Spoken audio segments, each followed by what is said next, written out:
चामुंडा का युद्ध नृत्य।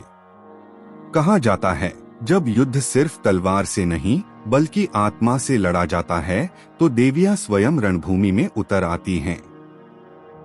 नमस्कार मित्रों, आप सभी का एक बार फिर से स्वागत है हमारे चैनल दैविक शक्तियां शार्ट पर। आज मैं आपको एक ऐसी घटना सुनाने जा रहा हूँ जहाँ तलवार इंसान ने चलाई पर जीत माँ चामुंडा ने दिलवाई। प्राचीन काल से युद्ध भूमि सिर्फ हथियारों से नहीं जीती जाती थी बल्कि आस्था और साधना से। कहा जाता है जिन योद्धाओं की भक्ति अडिग होती थी उनके लिए देवियां स्वयं रणभूमि में उतरती थीं।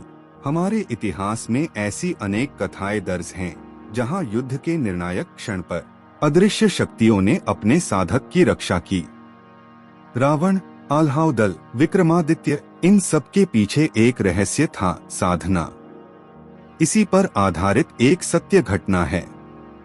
14वीं शताब्दी का समय, भारत का पश्चिमी हिस्सा, चारों तरफ अशांति, सीमाओं पर लगातार हमले, गांवों में लूट, मंदिरों का अपमान। एक छोटा सा राज्य जिसकी सेना कमजोर थी लेकिन योद्धा निडर थे। उनमें सबसे अलग था वीर विक्रम, युवा, तेज और आस्था में डूबा हुआ। एक दिन सूचना आई, पड़ोसी राज्य की विशाल सेना कल सुबह हमला करेगी। राजा ने सभा बुलाई, सभी को आदेश मिला कि आखिरी सांस तक लड़ना है। पर विक्रम के मन में डर नहीं बल्कि एक अजीब सी शांति थी। रात को विक्रम अकेला गांव के किनारे के मां चामुंडा के प्राचीन मंदिर में गया। मंदिर जर्जर था लेकिन गर्भगृह में देवी की मूर्ति वैसी ही चमक रही थी जैसे सदियों पहले। दीपक की छोटी लौ कांप रही थी। मंदिर में सिर्फ विक्रम और उसकी सांसों की आवाज थी।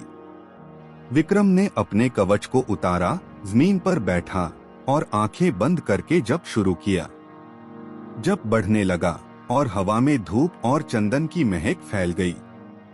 अचानक दीवारों पर हल्की लाल रोशनी नाचने लगी। विक्रम ने आंखें खोली, मां चामुंडा की मूर्ति पर एक हल्की मुस्कान थी। कई लोग मानेंगे कि ये सिर्फ कल्पना थी, पर अगली सुबह रणभूमि में जो हुआ उसने इस देश की किस्मत बदल दी।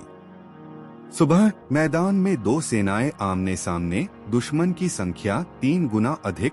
उनकी सेना में हाथी, घोड़े और भारी कवच वाले योद्धा थे। विक्रम सबसे आगे था, उसके माथे पर तिलक, आंखों में मंत्र का तेज था। पहला हमला दुश्मनों ने किया, उनकी तलवार सीधी विक्रम की गर्दन की ओर बढ़ी। तभी हवा में एक तेज लपट घूमी, वार हवा में ही रुक गया और दुश्मन जमीन पर गिर पड़ा।